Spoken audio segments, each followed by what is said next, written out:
Meltem'le Yaşama Der'den herkese merhabalar. Güzel bir günde yine her zaman olduğu gibi sizlerin karşısındayız ve bugün özellikle tabii ki uyku bozukluğu problemi çekenleri ekran başına davet ediyorum. Tabii ilk önce horlamayla başlayacağız. Daha sonrasında uyku apnesi ve sonrasında baş ağrısı ve vertigoda ikinci bölümün konusu olacak. Bu arada sizler Twitter'dan Meltem Satun, Facebook'tan meltem.satun1 sayfasından bizlere ulaşabilirsiniz. Aynı zamanda sorularınızı da gönderebilirsiniz ve konukların bilgilerini de Twitter ve Facebook adresinden paylaştığım için rahatlıkla konuklarıma da ulaşabiliyorsunuz. Her zaman olduğu gibi uzman bir konuğumuz var tabii ki ve Oğuz Bak bizimle birlikte, nöroloji uzmanı. Oğuz Bey hoş geldiniz. Hoş bulduk. Teşekkür ederim. Evet, bugün gerçekten herkesi ilgilendiren konulardan bir tanesini konuşacağız. Çok sayıda kişinin horlama problemi var ve artık yatakları ayırma baktığımız zaman o aşamaya bile gelinmiş olan çiftler bile var horlama sebebiyle. Öncelikle horlama nedirle bir başlangıç yapalım isterseniz. Horlama, dil kökünün ve küçük dilin uyku sırasında yumuşamasıyla, gevşemesiyle nefes yoluna doğru sarkması, nefes yolunu kapatmasıyla ortaya çıkan sesin, havanın geçişi sırasında zorlanmasıyla ortaya çıkan bir gürültü aslında. Evet. Bize söylemek istediği şu aslında vücudun horlama sırasında. Nefes olarak, hava olarak ben oradan geçemiyorum. Evet. Vücudu oksijenlendiremiyorum demek istiyor vücut. Horlama çok ciddi bir mesele. Tabii bu horlama basit horlama da olabilir. Mutlaka. Üst solunum yollarıyla ilgili burun, geniz eti, gırtlak gibi oradaki yapıların problemleriyle ilgili olabilir. Burun kemiğiyle ilgili olabilir. Ama daha önemlisi bizim bugün üstünde daha çok duracağımız gırtlakta, daha aşağıda laringste dil kökünün geriye kaçıp hava yolunu tıkamasıyla ilgili olan uyku apne hastalığı. Evet. Yani komplike horlama altında tehlikelerin yattığı horlama. Evet. Bu daha önemli. Çok ciddi hastalıklara neden oluyor. Evet. Uyku apnesine geçmeden önce tabii ki horlamanın nedenlerine bir bakalım değil mi? Bazı horlamalar tamam çok fazla rahatsız edici olmuyor ama bazı horlamalar ciddi anlamda rahatsız edici oluyor. Hatta yani o odada yatmak istemeyenler bile oluyor horlayan kişilerle. Neden horluyor insanlar? Horlamanın nedenleri neler? Bilimsel araştırmalar tabii birçok konu üzerinde durmuş, incelemeler yapmış. Yani neden üst solunum yoluyla ilgili tıkanıklıklar, hava pasajını, hava geçişini tıkayan, engelleyen nedenler ortada zaten. Hani burun kemiğinde eğrilik, geniz eti olması, tonsillerin, bademciklerin büyük olması. Mesela horlama çocuklarda da çok sık görülür. Uyku apne hastalığı çocuklarda da çok sık görülebilir. Onlarda da vardır. Bu üst solunumunun hava pasajının tıkanması, geçişin engellenmesi horlamanın önemli bir nedeni. Ama daha da önemlisi aşağıda dil kökünün yumuşayıp gevşeyip geriye doğru, larenkse doğru hava pasajını tıkaması daha ciddi bir mesele. Bu neden oluyor? Bunun üzerinde birçok araştırma var ama hala net bir şey söylenemiyor. İşte alerjiler olabilir, stres olabilir, otoimmün bir durum olabilir.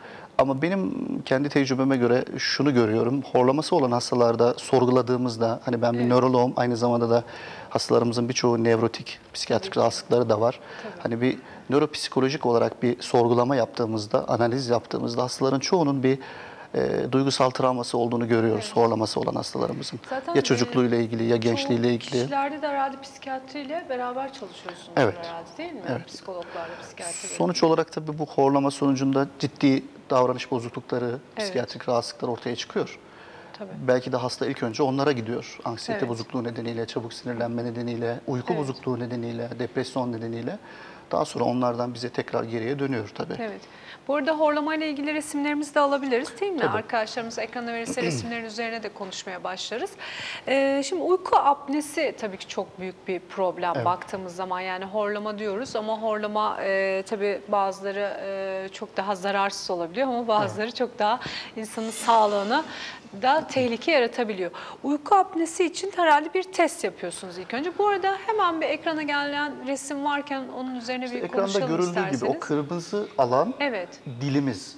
Dil böyle sadece ağzımızın içinde görünen kısım değildir. Onun daha büyük kökü vardır.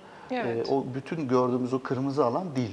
İşte o kırmızı alanın turuncu okla gösterilen arka kısmı maviyle gelen o mavi oklara bakın. Mavi okların geçişini, hava geçişini engelliyor.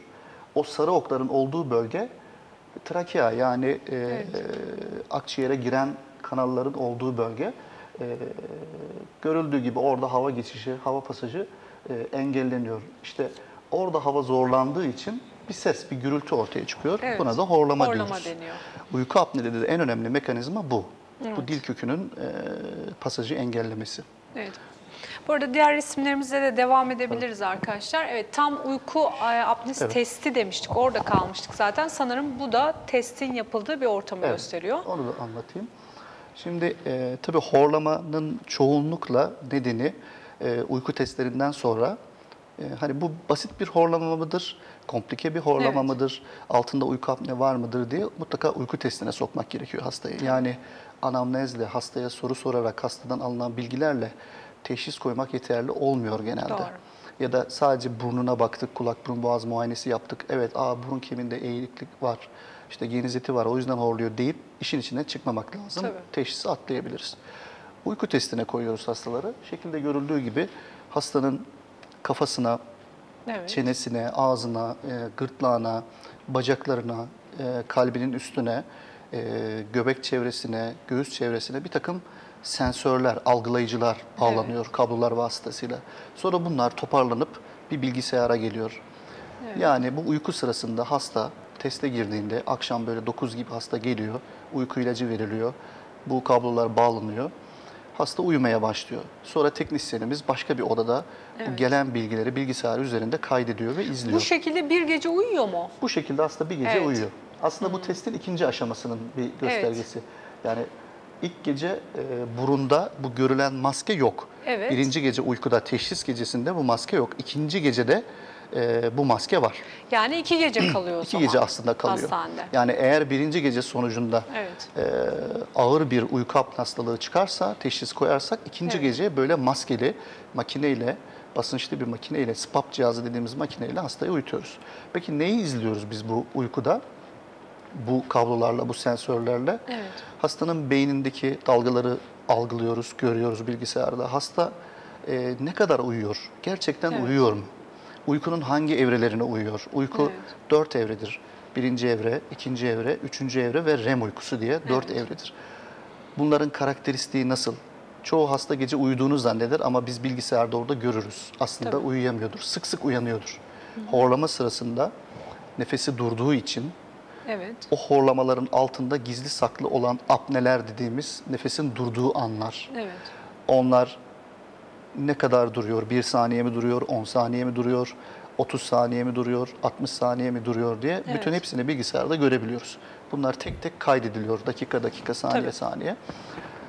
Bu testin sonucunda sabahleyin hasta uyanıp evine gidiyor ama biz arkadan bu testi inceliyoruz. Aşağı yukarı 300, 400, 500 dakikalık bir uyku dilimini inceliyoruz. Ve orada horlamalar anındaki vücuttaki oksijen azalmalarını, çünkü horlama ne demek? Söylediğimiz gibi başta hava pasajı tıkanıyor. Evet. Nefes geçemiyor. Nefes Tabii. geçemeyince akciğerler oksijene doymuyor. Akciğerler Değil mi? oksijene doymayınca beyin de, vücut da oksijene doymuyor. Doğru. Dolayısıyla o sırada oksijen düşüyor vücutta. Biz bunu sensörlerle tespit edebiliyoruz. Beyinde yine elektrik dalgaları ne durumda? Hangi aşamaları uyumuş hasta? Uyuyabilmiş mi? Yoksa sık sık uyanmış mı? Bunu gözlemleyebiliyoruz. Sonuçta bir rapor ortaya çıkıyor. Ve raporda bir takım hesaplamalar yapılıyor. Ve deniyor ki bu hastanın horlaması basit horlamadır. Evet. Veya çoğunlukla olduğu gibi bu hastanın horlaması tehlikeli bir horlamadır. Orta ve ileri düzeydedir. Tekrar ikinci teste gelmesi gerekir. Ve o basınçlı SPAP cihazıyla, maskeyle tekrar uyutulup o ilk gecede görülen problemlerin düzelip Evet. düzelmediği izlenmesi gerekir diye hastayı tekrar ikinci teste davet ediyoruz. Peki şimdi her horlama problemi olan kişi size geldi. Her horlama problemi olan kişiye bu test uygulanması gerekiyor mu? Uyku apnesi problemi. Yani horlama problemi olan herkeste uyku apnesi var diyebilir miyiz? Diyemeyiz tabii ki. Diyemeyiz. Özellikle obez kişilerde, kilosu olan Evet. kişilerde, kalp damar hastalığı olan kişilerde, Evet. diyabeti olan kişilerde, hipertansiyonu olan kişilerde, benim gibi böyle gırtlağı, Evet. boynu kısa, geniş olan kişilerde mutlaka horlamanın üstüne düşmek lazım, araştırmak Tabii. lazım. Altından uyku apne hastalığı çıkabilir. Ama horlaması olan hasta mutlaka kilolu olmak zorunda değil. Çok zayıf kişilerde de uyku apne hastalığı izlenebilir. Yani bu kiloya bağlı bir şey değil. Kiloya bağlı bir şey değildir. Aslında uyku apne hastalığından dolayı kilo olur. Mesela bir insan ben her şeyi yapıyorum ama kilo veremiyorum diyorsa, Evet. biraz da horlamam var, bazen de horluyorum diyorsa altında uyku apne hastalığı olup olmadığını araştırmak Kontrol lazım. etsin Uyku diyorsun. testine girmesi lazım. Veya bir insan tansiyonum var, bir türlü düşüremiyorlar Evet. diyor. Veya gece baş ağrısıyla uykudan uyanıyorum diyor. Veya gündüz bana böyle uyku basıyor. Özellikle öğle yemeğinden sonra, Evet. akşam yemeğinden sonra böyle kafam düşüyor. Sürekli uyku hali basıyor diyorsa. Veya gündüz araba kullanırken kaza yapacak kadar tehlikeli böyle uyku dalmaları, uykululuklar oluyor diyorsa. Evet. Yorgun hissediyorum, unutkanlığım oluyor, dikkat dağınıklığım oluyor diyorsa. Veya sabahları uyandığımda bütün gece uyuduğum halde sanki hiç uyumamışım gibi dinlenmemiş kalkıyorum. Evet. Üstümden bir kamyon geçmiş gibi bütün kaslarım, bedenim ağrıyor diyorsa, kendime bir türlü gelemiyorum diyorsa altında Bir uyku eğer apnesi, horlaması da varsa horlama. uyku apnesi olup olmadığını araştırmak lazım. Bunu en Evet. güzel ortaya koyacak yöntem de yani %100 ortaya koyar derecesiyle beraber uyku testi. Polisomnografi testi. dediğimiz uyku Evet, testi. biraz da gerçi 2 gün hastanede kalındığı için zor bir Evet. test diyebiliriz galiba, değil mi? Yani sonuçta 2 gün hastanede kalınması gerekiyor. Resimde de görüldüğü gibi insanlar hani yapılacak şeyi gördüklerinde biraz ürküyorlar. Yani Tabii. insanın tabii kendi evinde uyumasıyla bir hastane ortamında Kesinlikle. uyuması çok farklı şeyler. Buna konsantre olması çok farklı şeyler. Ama biz hemen hızlıca uykuya geçmesi için yardımcı ilaçlar veriyoruz. Hastalar hiç Evet. tedirgin olmasın, hiç hani psikolojik strese girmesin. Uyku ilacını alıyorlar, hemen hızlıca uykuya dalıyorlar. Evet. O arada kablolar zaten en fazla 15 dakikada bağlanıyor. Ve uyurken o kablolar onu kesinlikle rahatsız etmiyor, acı vermiyor. Evet. O uyurken de biz zaten bütün kayıtları alıyoruz. Peki o burnundaki şeyli sağa sola dönebiliyor mu kişi? Çok rahat dönebiliyor, Dönüyor mu? dönmeye ihtiyacı olmuyor. Bir şey daha söyleyeyim. O zaman siz çok derin uykuya dalmasını evet. sağlıyorsunuz o ilaçlarla. Çok güzel söylediniz, yani güzel hiç bir herhalde noktaya. kıpırdamadan Evet. kişi uyuyor orada. Gece sürekli dönen kişi, yani uykusunda sürekli huzursuz olan, Evet. bacaklarını hareket ettiren, sürekli dönme ihtiyacı hisseden kişi aslında uyku apne hastası olabilir. Neden? Tabii bunlar parasomnia da olabilir, başka uyku Evet. bozuklukları da olabilir ama uyku apne hastalığını da düşünmek lazım. Özellikle horluyorsa. Niye dönüyor peki? Rahatsız Sırt üstü olduğu yattığında için. dil kökü daha çok geriye kaçıyor. Hava yolu daha çok tıkanıyor. Dolayısıyla Evet. dönme ihtiyacı hissediyor. Dönünce biraz açılıyor hava yolu. O yüzden sürekli döner pozisyonda olur bu hastalar. Evet. Ve mesela gece çok terler bu hastalar. Yastık ıslanır. Enseden, omuzdan, sırttan, göğüsten çok terlemeleri olur. Eşleri mutlaka dürtükler. Hani Evet. nefesin duruyor, kesiliyor diye eşleri dürtükler, Evet. dön biraz der. Böyle bir hikayeleri vardır. Genelde de zaten eşler, bayanlar çok dikkatli izledikleri için eşlerini, Doğru. erkekler çok izlemiyor. Evet, evet. Bayan eşler çok getirir eşini. Hani horluyor Tabii ve benim uyurken dürtüklemek gördüğü zorunda için kalıyor. o anda İzlediği için. nasıl uyuduğunu, nasıl Evet. horladığını Evet. izleyebildiği için genelde tabii ki eşler bu konuda daha dikkatli oluyor. Şimdi tabii horlama nedir dedik, nedenleri dedik. Özellikle uyku apnesi testini mutlaka ki yapılması gerektiğini Kesinlikle. söyledik. Peki kişide horlama var ama tabii tehlikesini ölçmek için o zaman şart gibi bir şey uyku apnesi Aslında öyle. testi. Yani bir altın standart aslında uyku testi. Peki bu uyku testi yapıldı kişiye. Gelelim tedavisine. Tedavisi nasıl oluyor? Yani eğer mesela uyku apnesi testinde herhangi ciddi bir problemi yoksa ne yapıyorsunuz? Uyku apnesi problemi varsa ne yapıyorsunuz? Teste soktuk hastayı. Ertesi gün o evine gitti. Biz Evet. oturuyoruz. O 400 dakikalık, 500 dakikalık uyku süresini inceliyoruz. Evet. Uykudaki uyku ritmini gözlemliyoruz. Solunum olaylarını izliyoruz. Horlama sırasındaki nefes duraklamalarını hepsini grafiksel bir şekilde çok rahat görebiliyoruz. Çok pardon, bu testin sonucu herhalde hemen kısa sürede Tabii çıkmıyordur. kısa sürede çıkmaz. Yani Ne kadar sürüyor? bu laboratuvarınızın hızına bağlı. Evet. Hani laboratuvarda aynı anda birçok hasta yatırıp takip ediyorsanız bir hafta, 10 gün, bir ay sonra Olabiliyor. bile sonuç çıkabilir. Veya daha seyrek hasta yatırıyorsanız Peki devlette yapılıyor 2 gün, değil 3 mi günde bu de çıkabilir. test? Sadece özel hastanelerde. Özel sektörde de var, özel Evet. hastanelerde de var, devlet hastanelerinde de var. Evet. Devlet hastanelerinde fark alınmıyor ama özel sektörde Evet. maalesef biraz fark alınıyor. Devlette biraz daha gecikmeli oluyor bu iş. Yani 6 ay, Evet. 1 sene sonraya gün veriliyor. Özel hastanelerde bir hafta içerisinde sonuçlarınızı alabiliyorsunuz. Evet. Siz Basit, bunu buyurun. izliyoruz dediniz çıkan sonucu. Testin sonucunda dedik ki bu basit bir insomniyadır, basit bir horlamadır Evet. dedik. Eğer basit horlamaysa kulak burun boğaz doktorlarına yönlendiriyoruz. Kulak burun boğaz doktorları da Evet. hani üst solunum yolunda burun, nazofarenks dediğimiz burunla ağız arasındaki bağlantı, işte o geniz denilen bölge küçük değil. O bölgelere, oralarda bir patoloji varsa, hava akımını engelleyen bir durum varsa onu tedavi ediyorlar. Ya cerrahi tedavileri yapıyorlar, ya ilaç tedavileri yapıyorlar, ya da radyo frekans dalgalarıyla oradaki dokuları daha böyle tonuslu, sert hale getiriyorlar, gevşeyip sarkmasın diye. Ama eğer orta ve ileri derecede uyku apne hastalığı çıkarsa, o zaman tek tedavi yöntemi maalesef, yani güncel tıbbın bu konuda duayen bilim adamlarının ortaya koyduğu bilgiye göre söylüyorum, SPAP tedavisi. Evet. SPAP bu işin hani kısaltma şeklinde söylenen ismi. Larynx'te, yani boğazda pozitif basınç yaratan bir cihaz bu. İçinde küçük bir motorcuğu var. Evet. İşte borusu var ve maskesi var. O cihazcık bir hava basıncı yaratıyor. O boru vasıtasıyla, maskeyle sizin burnunuzdan hava genzinize doğru, larenkse doğru, nefes borunuza doğru itiliyor. Evet. İnsanlar şöyle düşünebilir, yani sürekli bana hava basılıyor, ben nasıl uyuyacağım, boğulabilirim. Evet, ilk başta böyle bir psikoloji ortaya çıkıyor. Hani ben bunu nasıl alışacağım, hava sürekli basıyor. Ben tabii buna, her gece kullanması lazım bunu, tabii, değil mi? Ömür boyu her gece kullanılması gerekiyor maalesef. Bu cihazın özel ayarları var. Sizin nefes alışverişinize göre o basıncı ayarlayabiliyor. Nefes verirken düşürüyor, nefes alırken artırıyor ve oradaki pozitif basıncı yaratarak dil kökünü arka duvardan, laringsten uzaklaştırıp hava yolunu açıyor. Sürekli orası açık kaldığı için hava çok rahat geçiyor. Siz de gece boyunca rahat oksijenleniyorsunuz. Kalktığınızda böyle zımba gibi dinlenmiş, enerjik uyanıyorsunuz. Gece vücudunuz oksijenlendiği için kalp ve damar sisteminiz yenilenmeye başlıyor. Çünkü o horlama sırasında, uyku apne sırasında en çok kalp damar sistemi, beyin damar sistemi yıpranıyor.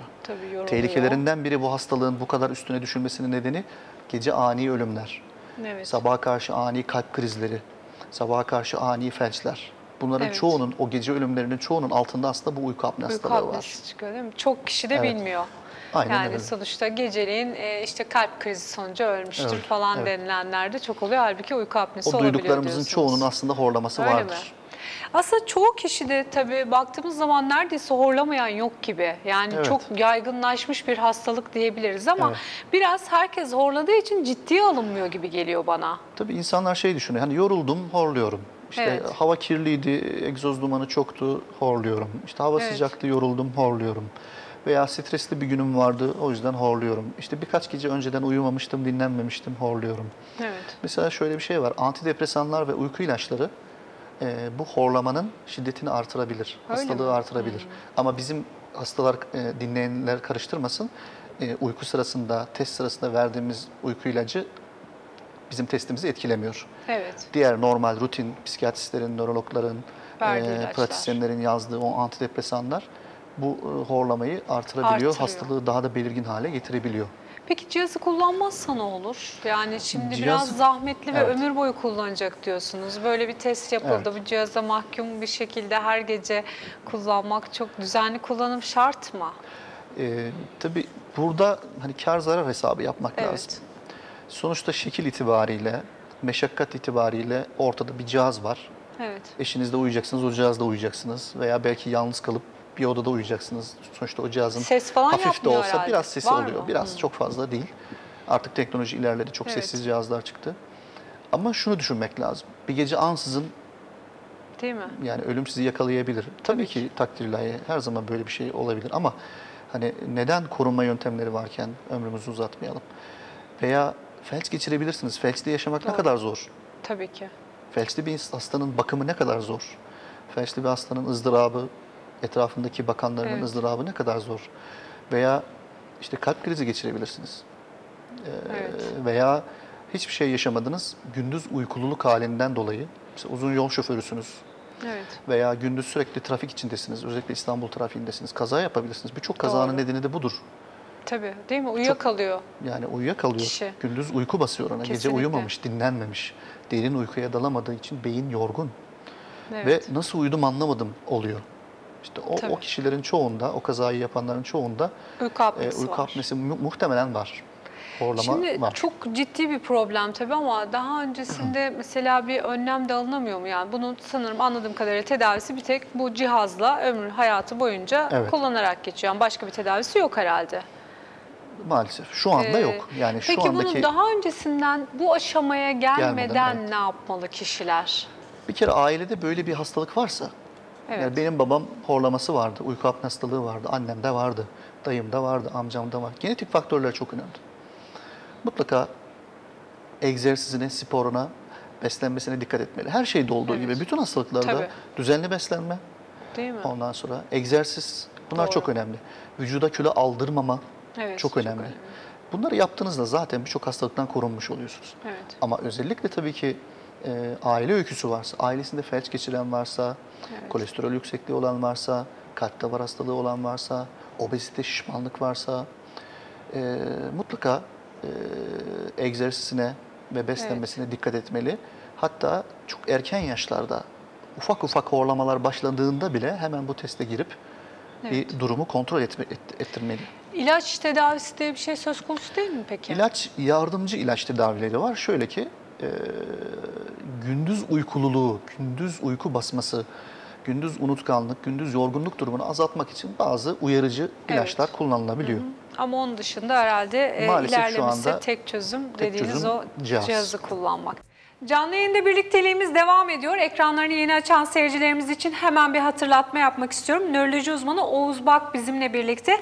İlk bölümde tabii baş ağrısı ve vertigoyu şimdi konuşacağız. İlk bölümde horlama ve uyku apnesi demiştik. Horlama problemlerini konuştuk, uyku apnesi problemlerini konuştuk. Eğer horlamanız varsa o zaman bir uyku testi mutlaka ki yaptırmanız gerektiğini öğrendik.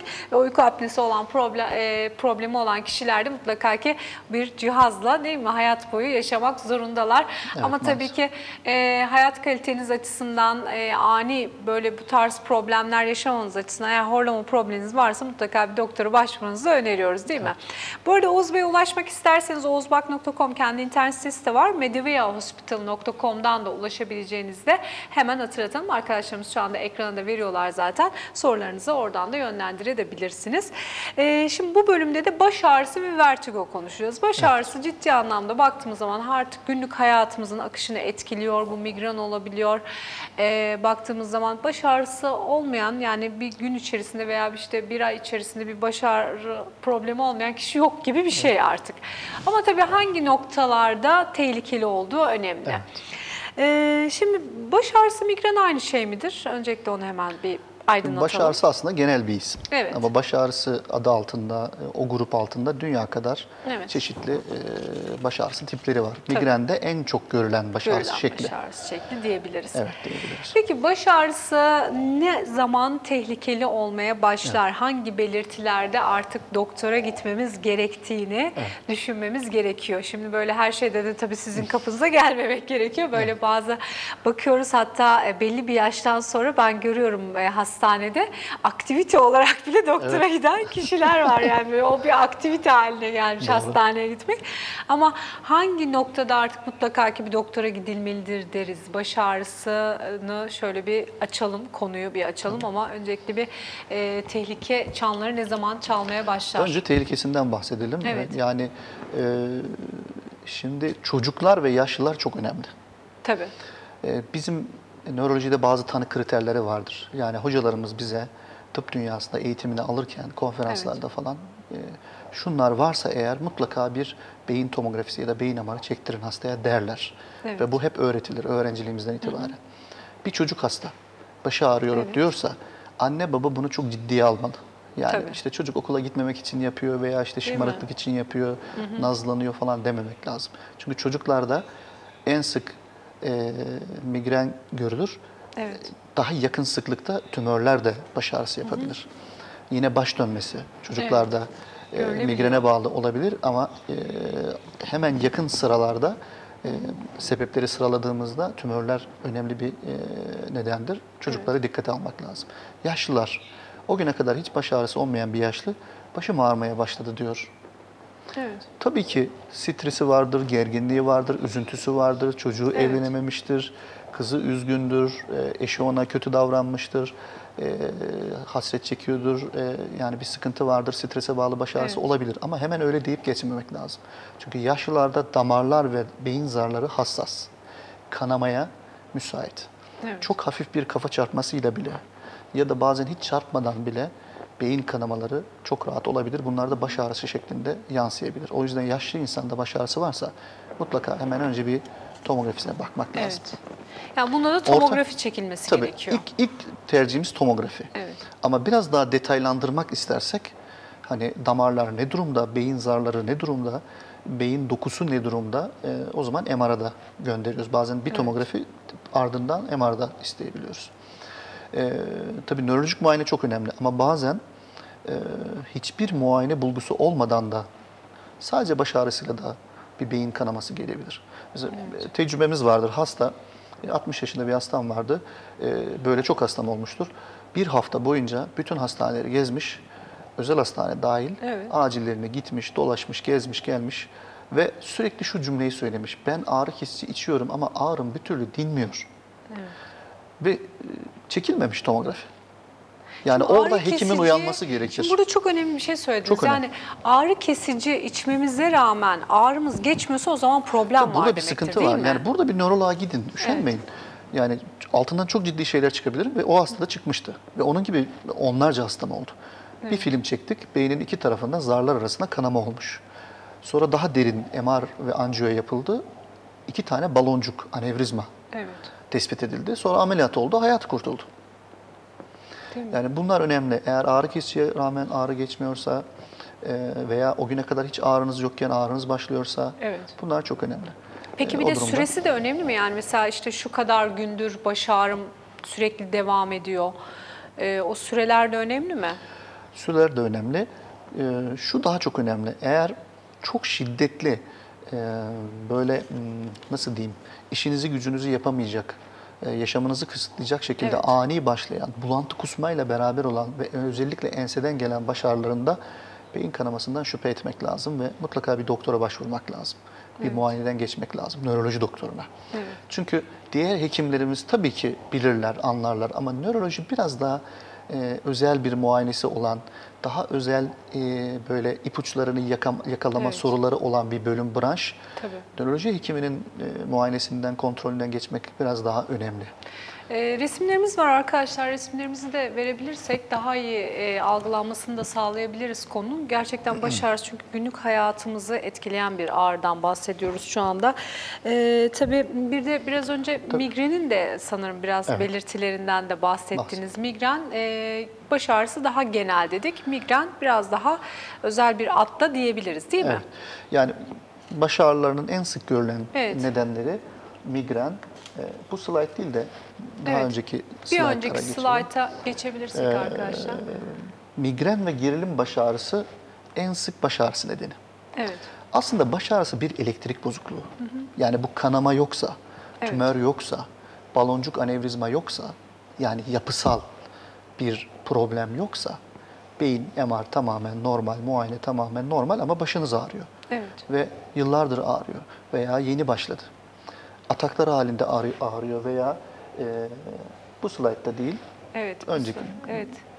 Hangi slayttan bahsediyorduk ona göre arkadaşlar yardımcı olsunlar. Orada güzel bir örnek var. Başının böyle çivi çok fazla böyle gürültü şeklinde ondan mı bahsediyorsunuz? O slaytta başlayalım.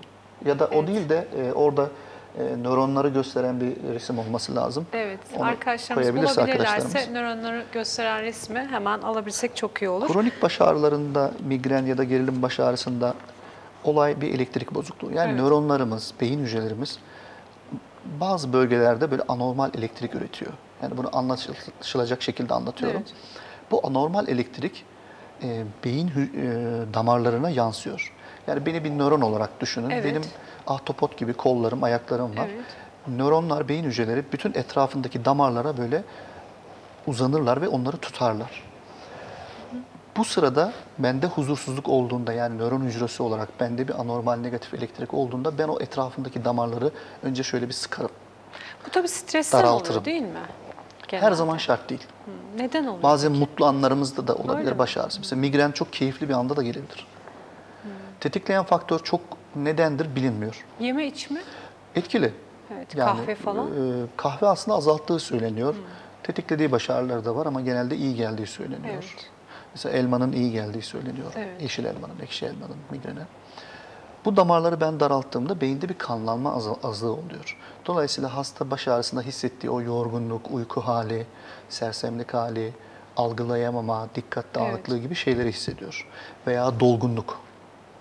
Mesela hasta buram dolgun hissediyorum diyor, ağrım var diyor ve burada çok yanılıyor. Bazen hekimler de yanılıyor. Buram dolgun hissediyorum, başım ağrıyor, ilaç içiyorum, antibiyotik alıyorum, geçmiyor. Evet. Bu ne biçim sinüzitmiş, ne kadar zor bir sinüzitmiş diyor. Halbuki sinüzit değil. Migren Aslında mi? migren. Çok Çoğu önemli bir sinüzit konuyu, tanısı evet, söyledin. aslında yanlış. Yani Mesela sinüzit değil migren midir diyorsunuz? Israr eden Nasıl ayırt hastalarda edecekler? şöyle yapıyoruz. Kanıta dayalı tıp. Her zaman Evet. olduğu gibi ispata dayalı. Tabii. O hastalarda hemen bir MR çekiyoruz. MR'da her şey görünüyor. Bakıyorsunuz ki Evet. sinüzit yok.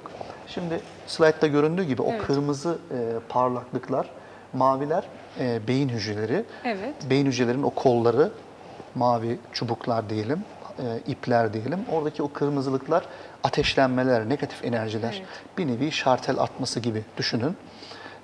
Bu etrafındaki damarlara yansıyor. Bir sonraki slaytta daha iyi görülebilir. Evet. Biraz önce verdiklerime. Bir tane yeşil kırmızı slaytımız vardı. Bu Evet. değil. Yeşil kırmızılı bir slide vardı. Evet. Hastalar çoğunlukla benim sinüzitim var diye yıllarca Evet.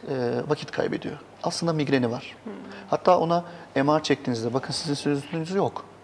Ve sorgulama yaptığınızda Evet. mesela en çok annesi babasında baş ağrısı olanlarda baş ağrısı sık görülür. Irsidir. Yani migren Yani bunun çok bir fazla kalıtsal tarafı da kalıtsal. var diyebiliriz.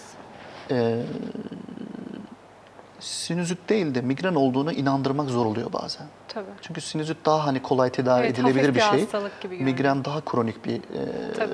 hastalık. Sonuçta sürekli ilaç kullanmak zorunda kalacak ve tamamen ortadan kaldırılması mümkün değil.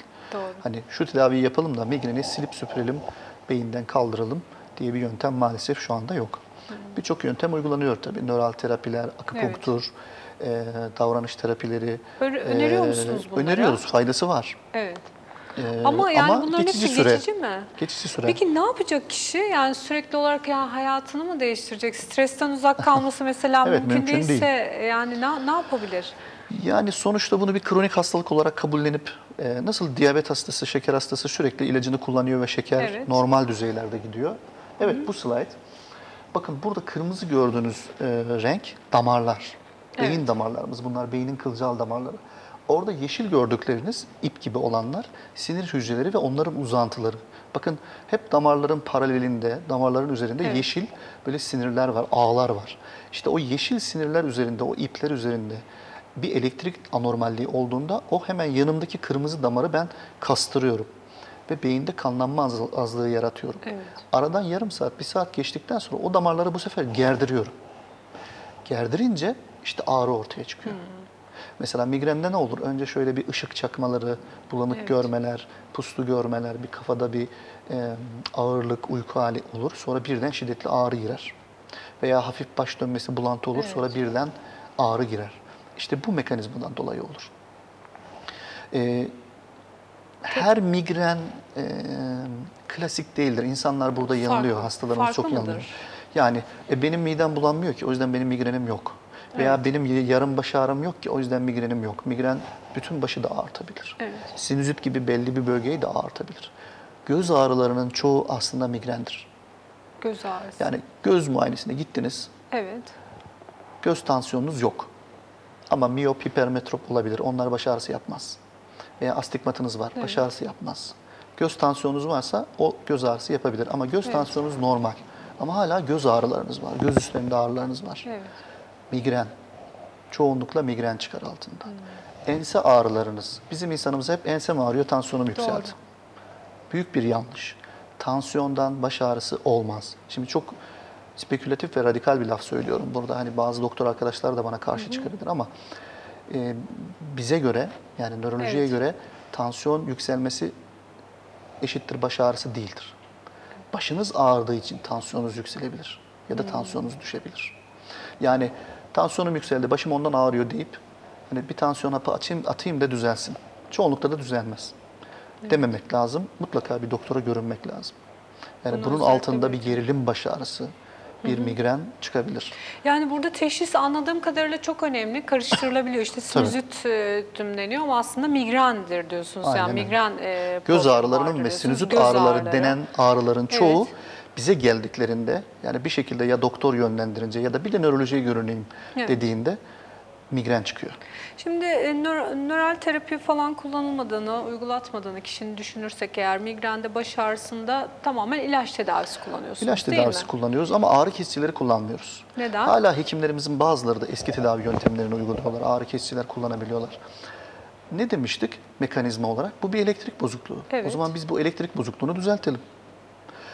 Bunda bazı özel antidepresanlar ve bazı özel epilepsi ilaçları kullanıyoruz. Ama hepsi değil.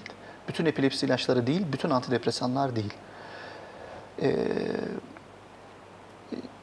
İsim vermeyelim Evet, burada. isim Yani veremeyeceğiniz 4 tane için molekül tabii var siz de aslında. Evet, zorlanıyorsunuz. zorlandım. Evet, 4 tahmin tane edebiliyorum. molekül var. Yani bir tane kalp ilacı var. Evet. Normalde kalp ilacı olarak üretilmiş ama migrene çok iyi geliyor. Bir tane uyku ilacı var ama migrene çok iyi geliyor.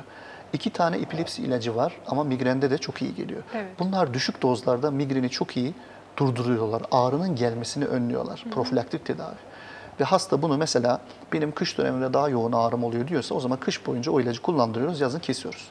Evet. Veya hasta diyor ki ben yaz boyunca daha çok zorlanıyorum, o zaman yaz boyunca kullandırıyoruz. Sonra ara veriyoruz. Kesiyorsunuz. Bir de akut durumlarda yani bütün bu ilaçları kullanıyoruz ama hala ağrımız geliyor. Evet.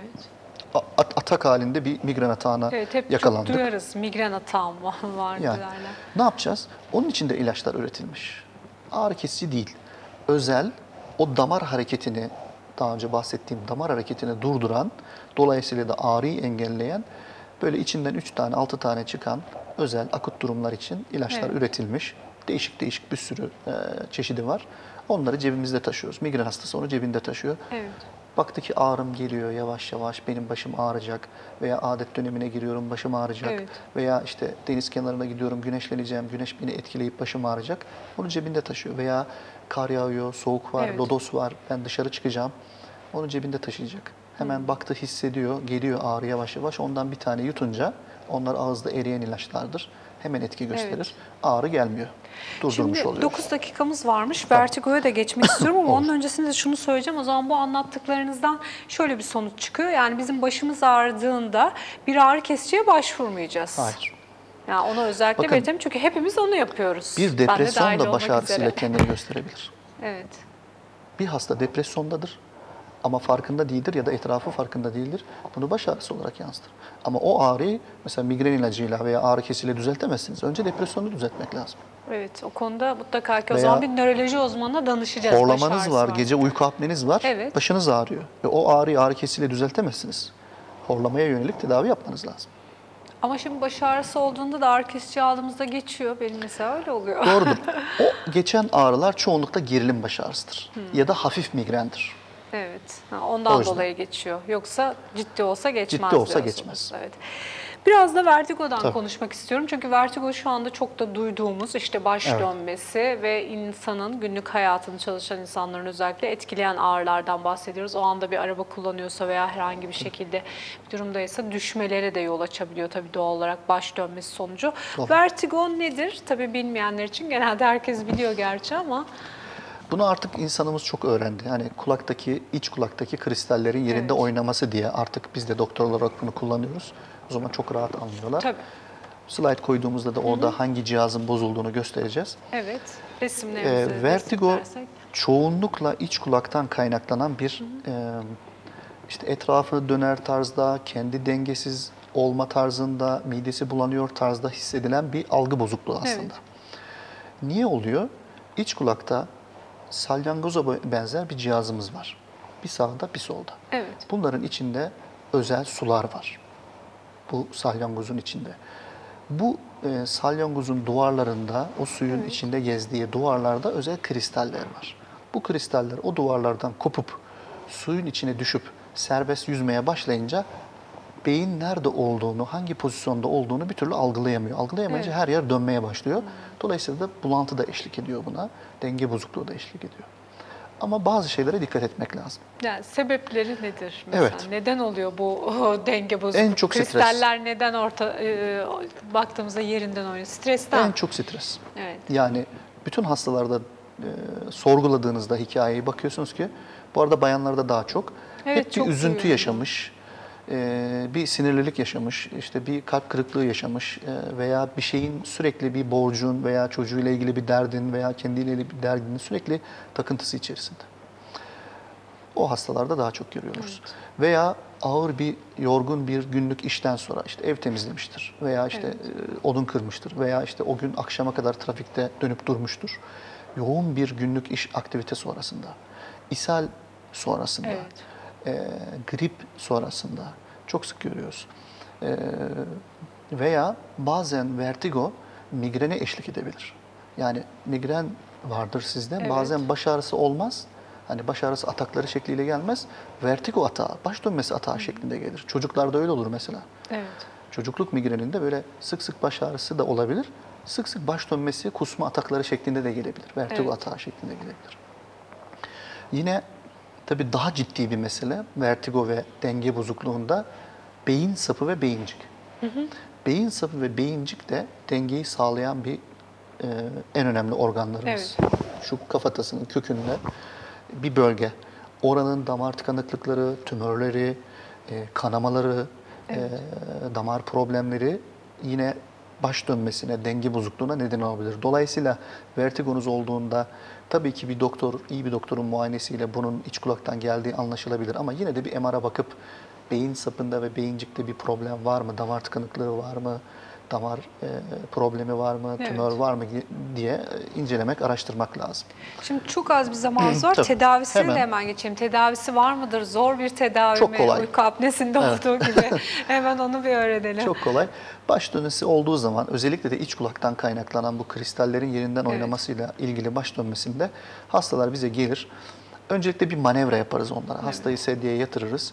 Kafasını sedyenin aşağıya doğru bir sağa bir de sol geriye doğru yatırarak işte o kulaktaki salyangoz cihazcıklarını test ederiz.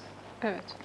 Aynı zamanda da o yerinden oynayan kristalleri yerine oturtmaya çalışırız. Hem bu manevranın, onu 2-3 gün peş peşe yaparız hastaya. Bu manevranın çok etkisi olur. Çok hızlı düzelir hasta.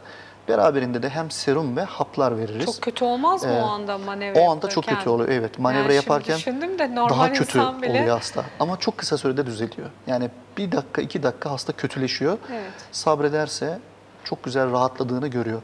Ve hasta mutlaka en az 3 gün istirahat etmeli ve başı yüksekte yatmalı. Yani Evet, bir 45 özel derece yastıkları yüksekte. var bildiğim kadarıyla değil mi onun? Normal yastık da kullanılabilir Evet. ama özel yastık da kullanılabilir. Bir de onun ilaç tedavisini mutlaka uzun süre kullanmalı. Çünkü bir vertigo atağı geçiren insan bir daha geçirebilir. Mesela panik atağı olanlarda vertigo atağı çok sık oluyor. Onu da dikkate almak lazım. Yani bazen iç kulaktan olmaz. Panik atak vardır o insanda ve vertigo ile kendini belli edebilir. O zaman onun panik atağını depresyon ilaçlarıyla tedavi etmek gerekir. Evet. O zaman burada gerçekten teşhis çok çok önemli. Birbirini Tabii. tetikleyen hastalıklar ama ana kaynağı anladığım kadarıyla vertigonun stresten kaynaklanan Evet. bir problemde Bütün hastalıklarda diyebiliriz olduğu değil gibi, mi? evet. İlaç tedavisi ne kadar sürüyor peki? Vertigoda? Yani genelde işte kutular bile bitirilmez aslında. Vertigo'da hastaların çoğu kutuyu şimdi bitirmeden söylemek istemedim de çevremde onu görüyorum. İşte birkaç gün kullandım, Kullanıp geçti, bırakılır. bırakıyorlar. aslında devam etmek lazım. Devam etmesi lazım. Yani benim önerim en az 3 ay kullanmak lazım. 3 ay. Tabii. Çünkü bir vertigo hata geçiren bir insan tekrarlama riski yüksek. Tekrarlayabiliyor. Genelde de oluyor. O yüzden diyorsunuz ki Ama 3 ay hayatta bir kere de boyunca, yaşayabilir. o Benim ilacı tavsiyem kullanmak biraz uzun zorunda. dönem kullanmasında fayda var. Evet, onu da özellikle belirtmiş olalım. Ben de çevremde çünkü görüyorum. Genelde böyle herkes Çok kısa sürede bırakır, çok kısa evet. sürede bırakabiliyor. Şöyle bir toparlama yapalım isterseniz. Horlama dedik, uyku apnesi dedik, baş ağrısı, vertigo dedik. Özellikle tabii ki baş ağrısında sizin bilgilerinizden, verdiğiniz bilgilerden şunları öğrendik. Artık bir ağrı kesiciye başvurmayacağız Evet. başımız ağrıdığında. Kesinlikle bir nöroloji uzmanına gidip bunun nedenini öğrenip ne tarz tarz bir baş ağrısıysa, migrense ona göre bir ilaç kullanmamız Evet. gerektiğini özellikle vurguladınız. Vertigo'da da tedavisi oldukça kolay. İlaç tedavisi yapıyorsunuz zaten. O bir dönme hariç tabii onu. Evet. Onun için 3 gün üst üste geliyor değil mi? Yani önerimiz o. 3 gün Evet. üst üste yaparsak daha hızlı düzeliyor hasta. Ve vertigonun da daha sonrasında ilaç tedavisiyle tedavisi. tedavisinin mümkün olduğunu öğrendik. Evet. Oğuz Bak, nöroloji uzmanımız. Çok teşekkür ediyorum verdiğiniz teşekkür bilgiler ederim. için. Bu arada mediviahospital.com'dan Oğuz Bey'e ulaşabileceğinizi de hemen hatırlatmak Çok kısa bir istiyorum. şey ekleyebilir Ve miyim? evet, son cümleleriniz için zaten size hemen geri döneceğim. Son olarak neler söylemek istersiniz bizi izleyen seyredenlere? Bunu bütün tıp kolları için söylemek istiyorum. Evet. Nöroloji hakikaten çok özel bir bilim dalı. Diğer tıp alanlarından da çok farklı. İnsanımıza şunu söylemek istiyorum. Çoğu insanımız normal günlük hayatın mantığıyla biraz internetten bakarak, biraz Ayşe teyzeden dinleyerek, biraz Ahmet Bey'den dinleyerek hastalıklarına teşhis koymaya çalışıyor. Çok büyük yanılgı. Tıbbın mantığı, hele nörolojinin mantığı çok farklıdır. Yani günlük hayatın mantığıyla nörolojik hastalığınızı çözemezsiniz. Bir teşhise doğru gidemezsiniz, yanılırsınız. Evet. Teşhisinizi geciktirirsiniz. Hatalı teşhislere gidersiniz veya çok farklı doktorlarda gezer durursunuz. Teşhisten uzak kalırsınız. Ben insanımıza şunu öneriyorum. Lütfen hani bu işin ehli eğer tıp Evet. doktorlarıysa bir kez olsun görünün, konuşun, fikir Değil mi? alın. Kaçmayın. Yani çok farklı mantıklar var. Günlük hayatın mantığıyla tıbbın Doğru. mantığı aynı değil. Çok Kesinlikle. farklı. Evet, biraz da stresten uzak kalmamız gerekiyor galiba. O da kendiyle barışık olmaktan geçiyor insanın. Değil mi? yani. Çok doğru Evet. söylüyorsunuz. Çok teşekkür ederim Ben verdiğiniz teşekkür ederim. bilgiler için.